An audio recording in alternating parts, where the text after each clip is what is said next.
Bienvenue dans Powerful Reborn, le podcast où l'on explore ensemble les émotions, le mindset et le développement personnel.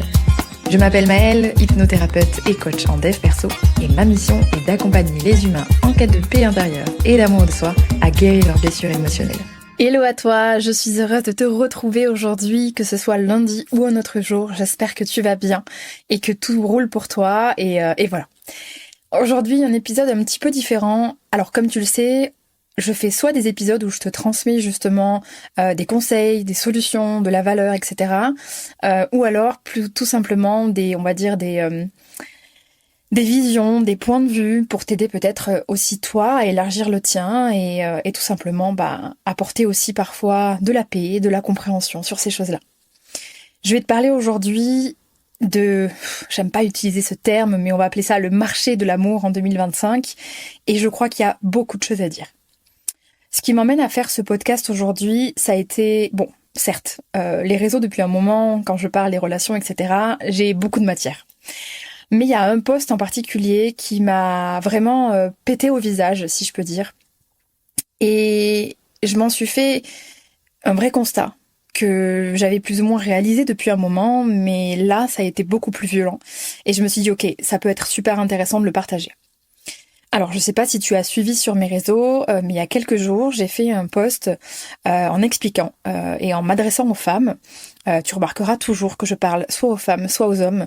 Il est très rare que je parle des deux, pour la simple et bonne raison que si je parle des deux, les gens en général ne sont pas réceptifs. J'aimerais pouvoir parler seulement des deux, toujours des deux, on va dire, mais malheureusement, les gens ne sont pas réceptifs et le but, c'est pas de faire des likes, des vues ou quoi que ce soit, c'est surtout de pouvoir toucher les gens.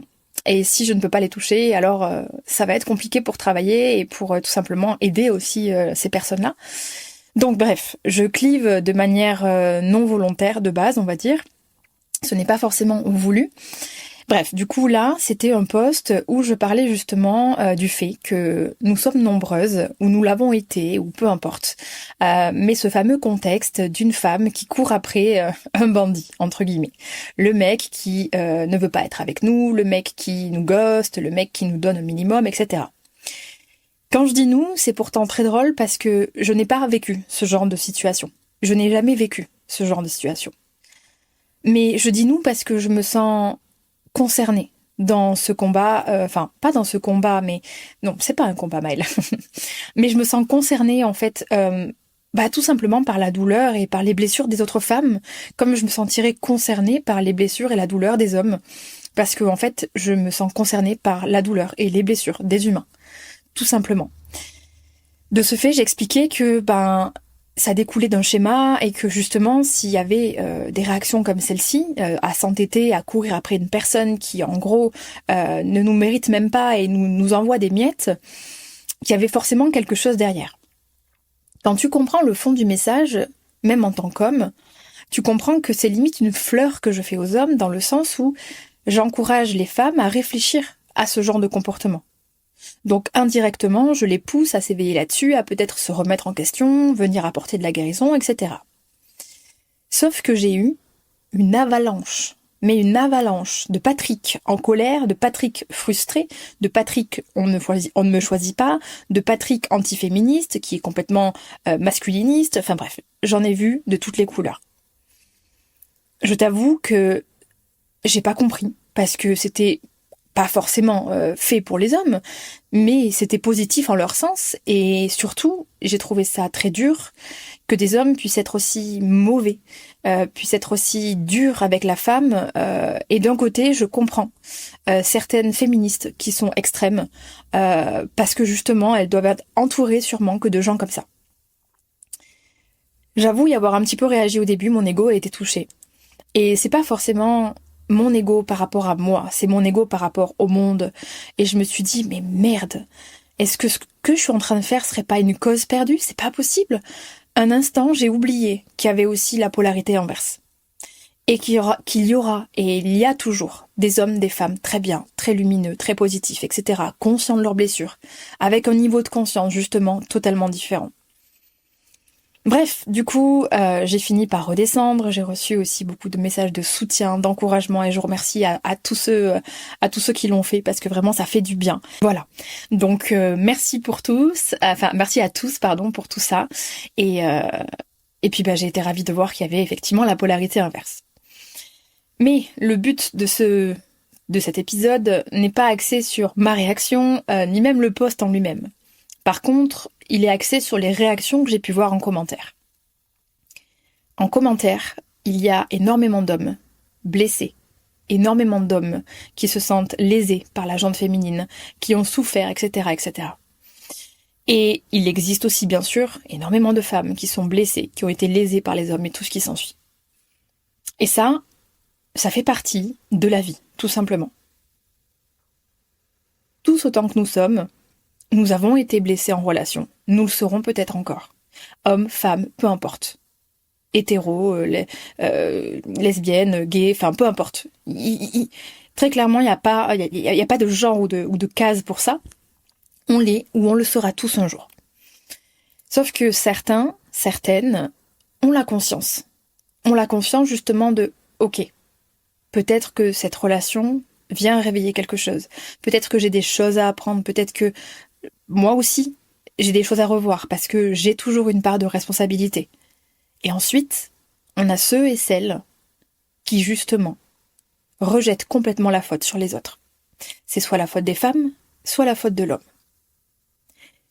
Et le problème avec tout ça, c'est qu'on rentre après dans des extrêmes où les hommes veulent limite exterminer la femme et la femme l'inverse. Donc on se retrouve justement dans des polarités, les extrémistes les féministes à l'extrême et les masculinistes également.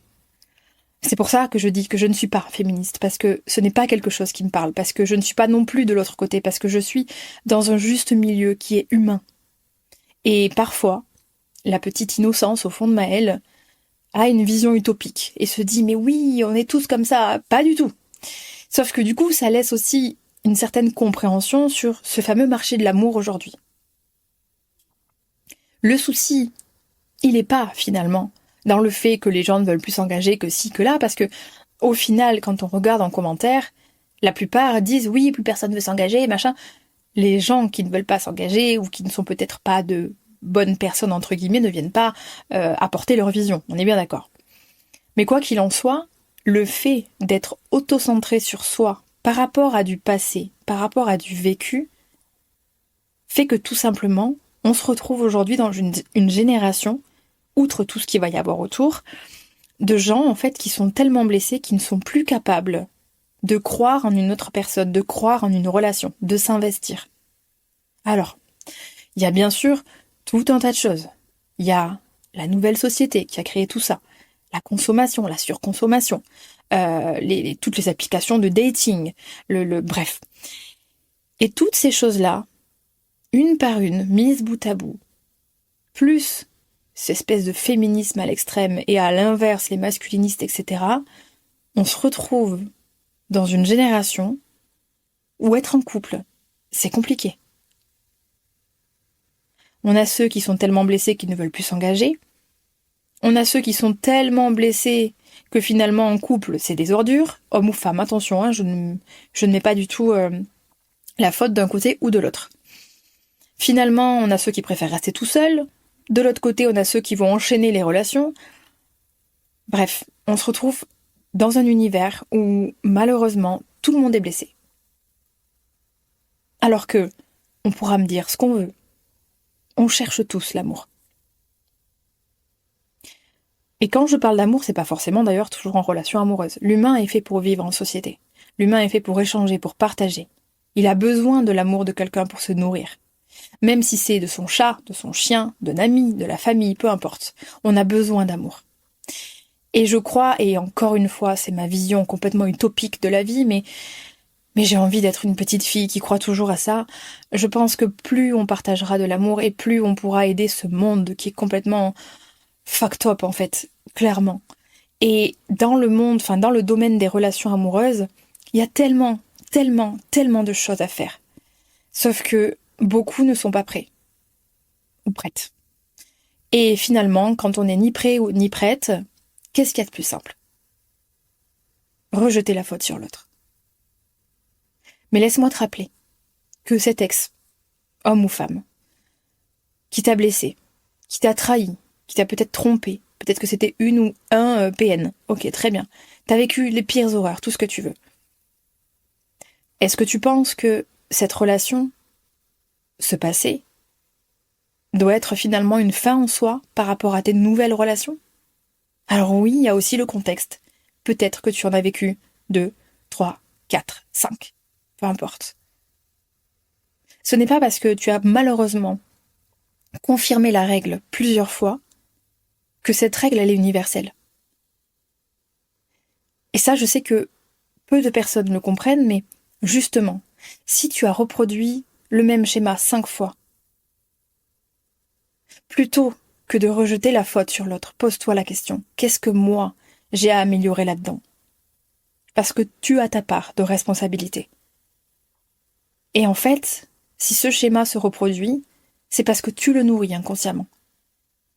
Ça ne veut pas dire que c'est ta faute. Personne n'est fautif en soi, c'est juste de la responsabilité. Et en fait, avec seulement cette clé, cette compréhension, croyez-moi, on pourrait changer le monde de l'amour. Vraiment. Le marché de l'amour, si tu préfères. On pourrait changer tellement de choses. Mais c'est dur. C'est dur parce que faut accepter parfois de ne pas être toujours la bonne personne. Faut accepter d'avoir des faiblesses, d'avoir des ombres, de ne pas toujours agir de manière très jolie. Faut accepter d'enlever le voile de l'ego, de le maîtriser. Il faut accepter plein de choses. Il faut accepter d'être vulnérable. Il faut accepter, tellement de choses. Mais une fois que tu passes la barrière, tu changes ta vie. Et en fait, dans ces commentaires, j'ai vu, très peu de femmes, même si j'en ai eu quelques-unes quand même qui disaient les hommes bien n'existent plus, il y a que des tocards. Mais même elles ont tort en fait. Vous avez tous tort. Je ne dis pas que moi, Maëlle, Sainte Maëlle, j'ai la vérité, c'est pas ça. Mais j'estime en tout cas, dans cette situation, avoir une vision plus claire, plus juste, plus équilibrée. Et que ce soit homme ou femme, du moment où vous continuerez, alors je dis pas que t'es forcément concerné, quand toi qui m'écoutes, mais peut-être que certains seront concernés et auront besoin d'entendre ça en tout cas, mais tant qu'on continuera à rejeter la faute sur l'autre, à se déresponsabiliser, on aura toujours les mêmes problèmes.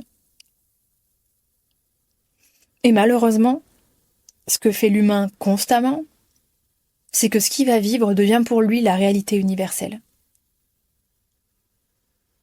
Quand je partage mes idées ou mes opinions sur Insta, je partage ma réalité, je partage ma vision. Je ne dis pas qu'elle est juste, c'est la mienne. Certains y adhèrent, d'autres non. Mais j'ai envie de dire, il y a autant de réalité que d'êtres humains, très clairement. Et ce qui compte, c'est que la réalité de chacun lui convienne. Mais ce n'est pas parce que ta réalité est marquée par plein d'échecs, par de la douleur et tout ce qui s'ensuit, que forcément, tout ce qui va arriver après doit ressembler finalement à ce que tu as vécu, ou sera forcément ce que tu as vécu. Je prends souvent cet exemple, mais si tu montes dans un ascenseur qui tombe en panne, est-ce que tu penses que toutes les prochaines fois, il tombera en panne? Non. Bien sûr que tu as toujours le risque. Toujours. Tu pourras un jour remonter dans un ascenseur qui tombera en panne. Mais il y a une chose qu'il ne faut pas oublier.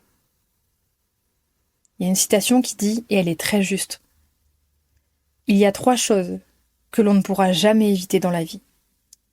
Le travail, l'incertitude et la douleur. Partant de ce principe, peu importe ce que tu vas faire dans ta vie, tu sais que tu vas devoir travailler, être dans l'incertitude par moments, et finalement, parfois, ressentir de la douleur. Physique, morale, ce que tu veux. On ne peut pas éviter ça, donc c'est quoi l'idée? Se prostrer dans sa maison, son appart, et se dire qu'on veut plus du tout rencontrer quelqu'un? Parce qu'on évitera de souffrir? Mais c'est faux. Tu vas souffrir de la solitude? Parce que, en soi, c'est pas une obligation d'être avec quelqu'un. Mais comme j'ai dit, on a besoin d'amour. Et qui m'écoute actuellement, a envie de se dire, je finis ma vie seule avec un chat, un chien et un poisson rouge. C'est même pas une histoire de sexualité, de relations amoureuses, c'est aussi une histoire juste de partage. D'avoir des discussions avec quelqu'un, de faire des choses avec quelqu'un, des projets, des voyages, passer du temps de qualité. Alors oui, ça peut être des amis, bien sûr, mais sauf que ce sera jamais la même proximité.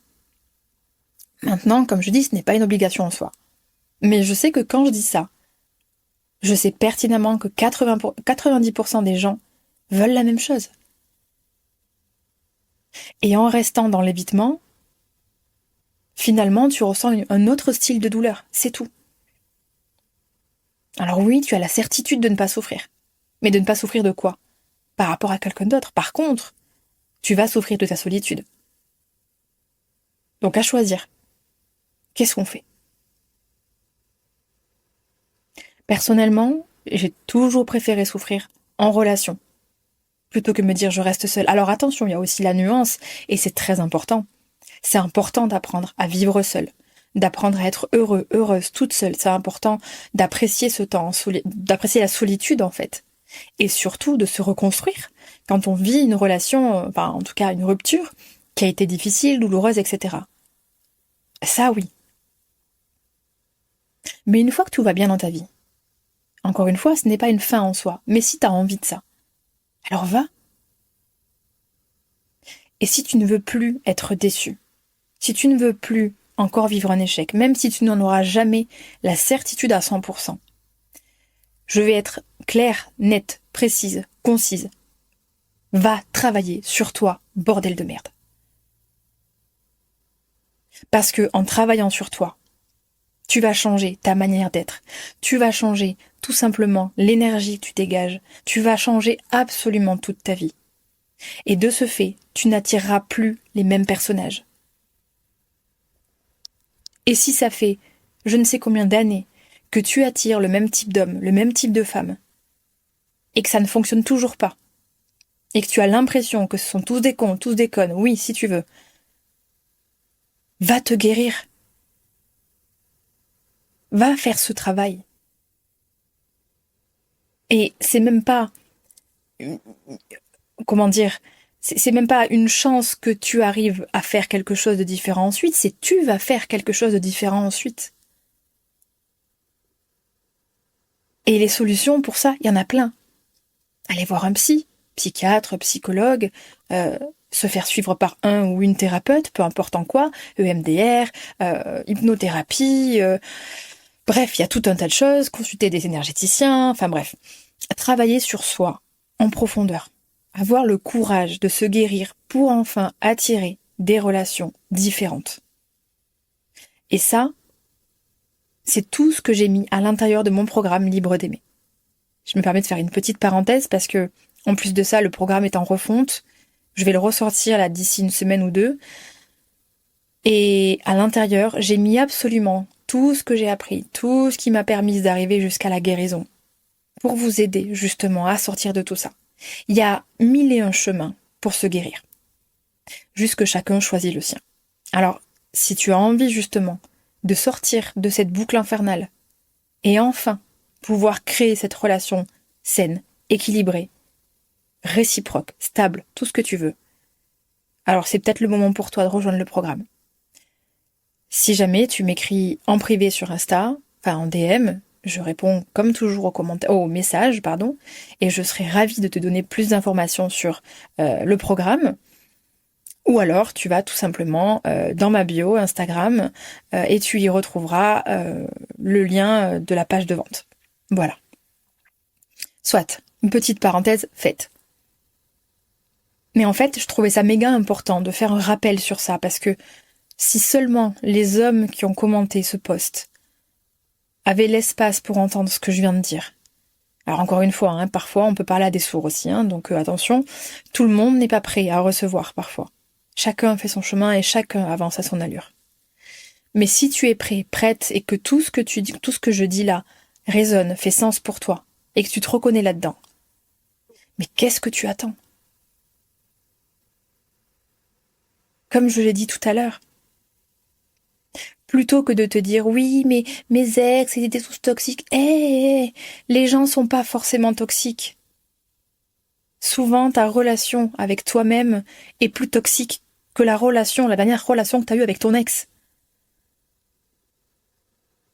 Et n'oublie pas que on peut l'être aussi avec les autres.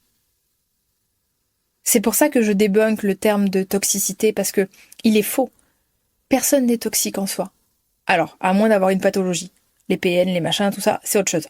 Mais de manière générale, tous ceux qui se blessent entre eux sont juste des humains blessés, maladroits ou tout ce que tu veux. Et on a de ce fait des comportements toxiques. Ça ne fait pas de nous des personnes toxiques. Et avant de pointer du doigt ton ex en te disant qu'il ou elle est toxique, demande-toi si toi t'es vraiment sain ou saine. Et honnêtement, il y a forcément une part de toi qui ne l'est pas. Ou du moins qui est en cours on va dire, d'assainissement. Voilà. Mais c'est ok. C'est ok, parce qu'en soi, c'est comme ça qu'on se construit en tant qu'enfant. Au travers de nos blessures, au travers de notre ego. Mais par contre, en grandissant, tu as l'occasion de changer tout ça. Et j'en entends et j'en lis tellement. Oui, mais comment on fait? Oui, mais j'attire toujours les mêmes, c'est tous des cons, c'est tous des connes. Stop. Stop. Reprends ta responsabilité. C'est pas comme ça que ça marche. Et tous ces hommes en commentaire, je leur envoie de l'amour parce que finalement ils sont tous frustrés. Finalement ils sont tous en souffrance, ils sont tous blessés. Comme j'ai dit, sur l'instant ça m'a un peu perturbée, et puis après j'ai lâché l'affaire. Je réponds même plus, comme ça c'est clair, net et précis. Mais n'oublie pas aussi, ça peut t'aider, et ça ne veut pas dire qu'on s'écrase. Aujourd'hui, quand je suis en face d'une personne blessée, peu importe le contexte ou la situation, il m'arrive parfois d'être réveillée par mon ego. Ça m'arrive, bien sûr, si c'est quelque chose qui vient fortement me réveiller, parfois j'ai pas la maîtrise. Ça m'arrive de perdre de perdre la maîtrise. Mais 98% du temps, je vais regarder cette personne. Je vais l'observer, je vais l'écouter, je vais l'entendre. Et puis, je vais sentir à quel point elle est blessée. Il y a quelques années de ça, j'aurais fait comme beaucoup de personnes. Je serais rentrée dans le débat. Non, je suis pas d'accord, t'as tort, t'as ci, t'as là. Non, c'est ok. Tu sais quoi? Tu souffres. Je prends de la hauteur dessus sans non plus me sentir supérieure, bien entendu, mais je prends de la hauteur dessus puisque j'arrive à avoir ce détachement émotionnel, que j'ai peut-être une maturité émotionnelle plus avancée que cette personne-là, mais ce n'est pas pour autant que je la rabaisse. Je l'écoute, je l'entends, et je conserve aussi mon énergie. Je jauge si elle est prête ou pas à entendre. Si elle l'est pas, je vais tout simplement répondre par « Tu as raison ». Point final. Bon, là, je m'éloigne un petit peu du sujet, mais voilà, t'as compris. Quoi qu'il en soit, si aujourd'hui, ce marché, il est complètement, je sais pas les mots, il est dévasté. Alors vraiment, il est dévasté. Je sais pas vraiment comment on pourrait trouver des adjectifs à ça, mais je pense que tu me comprendras très bien sans même que je pose les mots dessus. Eh bien, figure-toi que la réponse, c'est que nous les femmes et nous les hommes, nous avons détruit ce marché. Oui, la société, oui, les réseaux, oui, les injonctions, oui, l'éducation, tout ce que tu veux, l'argent, Oui, oui, oui, il y a tout ce qu'il y a autour. Mais qui est responsable de ça? L'humain. Donc nous avons nous-mêmes complètement détruit le marché de l'amour. Et moi, j'ai envie de croire que ça peut changer. J'ai envie de croire qu'on peut changer le monde avec un petit peu d'amour, en fait. Oui, il y a des horreurs dans le monde, il y a des choses atroces qui se passent. Mais il y a toujours une polarité. Et justement, faut la nourrir. Donc si à ton niveau, tu as envie aussi de changer tout ça, arrête de penser que tes ex sont des cons, sont des connes. Arrête de rester coincé dans ta douleur, dans ta position de victime. Et bouge, avance, va te guérir. Et je peux t'assurer qu'en plus de ça, derrière tout ça, tu découvriras la paix. Et quand tu arrives à parler de tes anciennes relations, aussi douloureuses qu'elles aient pu être, avec du détachement, du pardon et de la paix, masterclass. À ce jour, j'ai moi aussi vécu des relations difficiles, pour certaines. Il y a aucun de mes ex à qui j'en veux. Il y a aucun de mes ex. Et peu importe la gravité de ce que j'ai vécu, jusqu'à la violence physique, c'est pas grave. Enfin, quand je dis c'est pas grave, attention, je reprends les mots. Attention, attention. Ce que je veux dire par là, c'est que je pardonne. Mais ce n'est pas pour autant que je cautionne ou que je tolère. Je pardonne parce que je me libère moi. Parce que quoi? Je vais lui en vouloir pendant 15 ans? Penser que tous les hommes sont des cons? Qu'ils sont tous violents? Non. Cette personne-là n'était pas bonne pour moi. Cette personne ne mérite pas de m'avoir dans sa vie. Mais cette personne n'est pas tous les hommes. Et pour moi et ma vie perso, j'ai besoin, justement, d'être en paix avec toutes ces histoires. Et c'est pareil dans l'autre sens. Pour les femmes, pour les hommes, c'est pareil dans l'autre sens.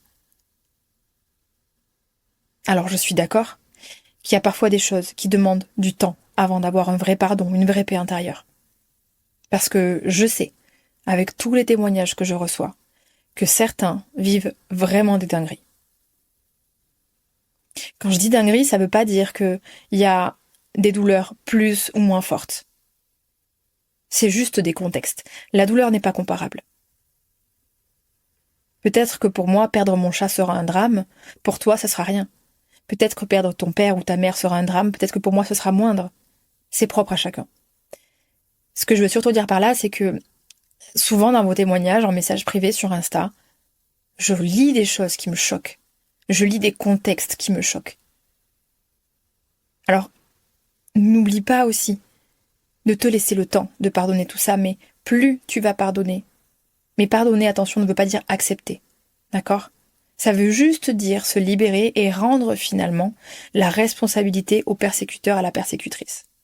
C'est tout. Et ça ne veut pas dire accepter, être faible, tolérer.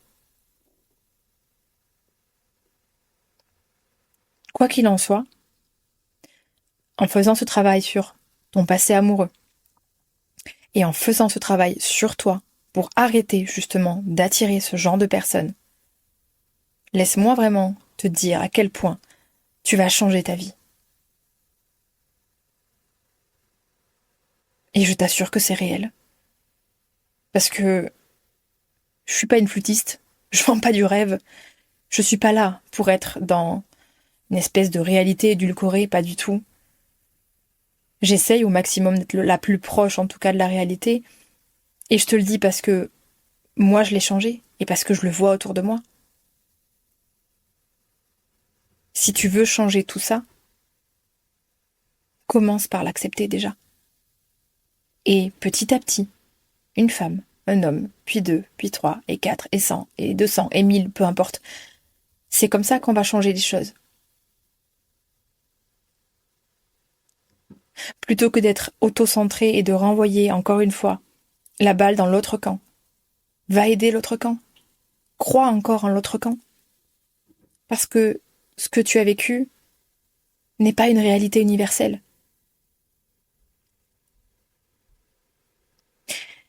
C'est comme les féministes qui disent « tous les hommes sont des violeurs ». Pardon. Mais moi, ça me donne la gerbe. Tout comme ça me donne la gerbe quand on parle mal de la femme aussi, enfin quand on a des propos aussi durs. C'est-à-dire que, oui, il y a des hommes violents, oui, il y a des hommes pas bons, oui, bien sûr. Mais comme les femmes d'ailleurs, mais à quel moment on se dit que tous les hommes sont des violeurs? Mais parce que quoi? Parce qu'elles ont sûrement vécu ça, elles, leurs proches, les cousines, la sœur, la fille, la mère, peu importe. Et du coup, elles en font une réalité universelle. Alors, je suis d'accord pour beaucoup de choses par rapport aux féministes, enfin oui, à ce qu'on défende les droits, je dis bien les droits de la femme. Mais par contre, le féminisme n'est pas là pour descendre les hommes. Pas dans ma réalité en tout cas. Et à l'inverse, pareil pour les masculinistes. Bref. Mais tout ça pour t'expliquer que, tu vois, dans ce genre de mouvement qui peut être parfois à l'extrême, c'est juste parce que ces personnes-là font de leur réalité une réalité universelle. Tout le monde se trompe. Et on a tous un rôle à jouer. On a tous un rôle à jouer. Et honnêtement, je vis si tu le sais ou tu le sais pas, peu importe, mais je vis à Bali, là où justement ce marché est totalement différent. Tout le monde se parle, tout le monde s'accoste, tout est poli, tout est bienveillant, il y a aussi des problèmes, mais quoi qu'il en soit, ça n'a rien à voir avec ici. Et croyez-moi, parfois être à l'étranger me redonne de l'espoir, parce que moi qui suis un petit peu entre guillemets sous les feux des projecteurs, parfois, ouais. Mais chaque humain qui va rejoindre ma cause, entre guillemets, qui va mettre sa pierre à l'édifice, va renforcer davantage tout ça, en fait. Et ce pourquoi je me bats, et ce pourquoi d'autres le font aussi, et chacun à son niveau, peu importe. Mais si on veut construire aussi un monde meilleur, ça passe par l'amour. Aimons-nous, putain, il n'y en a qu'une vie. À quoi ça sert de pleurer son ex, de dire que c'est tous des cons, des connes? On n'a qu'une vie, en fait. Vous êtes de passage ici. Donc tu vas t'empêcher de vivre peut-être l'histoire de ta vie, une méga belle relation, parce que Jean-Claude, Patrick, Hubert et Monique, Gertrude et Janine ont été des connos. C'est dommage, non? Ça s'appelle la résilience. C'est la capacité à rebondir après une souffrance et à en faire une source de force finalement. Et ça, on en est tous capables. Et ça, c'est sûrement la chose la plus importante par rapport au marché de l'amour. Soyons résilients. Apprenons à nous remettre en question. Guérissons-nous. Et on changera les choses. Et on changera ce marché qui part complètement en cacahuète. Ce marché, aujourd'hui, il est rempli de gens blessés. Il y a juste besoin de se guérir. Pour ceux et celles, en tout cas, qui sont prêts et prêtes. Voilà pour ce podcast aujourd'hui. J'espère que ça fait sens pour toi et que peut-être tu réalises ou pas des choses. En tout cas, n'hésite surtout pas à m'écrire sur Insta, Maëlle-Tapia. Je réponds toujours et quand je peux en tout cas. Voilà, et puis comme toujours, je te serai extrêmement reconnaissante de laisser une petite note, un petit avis au podcast. Parce que je sais que vous êtes nombreux et nombreuses en plus à écouter et ça me fout les boules parce que j'ai plus de 3000 écoutes par mois et j'ai 30 commentaires. S'il vous plaît, ça vous prend 2 minutes. Et c'est même pas pour moi, c'est juste que plus il y aura de commentaires, plus le podcast sera mis en avant et plus il pourra aider d'autres personnes. Alors si ce podcast, il t'aide, il te fait du bien, si tu veux qu'il perdure, si tu veux plus ou moins valoriser toute l'énergie que je mets dans ce podcast depuis 2 ans, alors s'il te plaît, laisse-moi un petit commentaire, ça me fera très plaisir. Et en plus, tu participes à une belle cause. Sur ce, j'espère voir un petit commentaire de ta part. Et puis, je te dis à lundi prochain pour un nouvel épisode. Salut!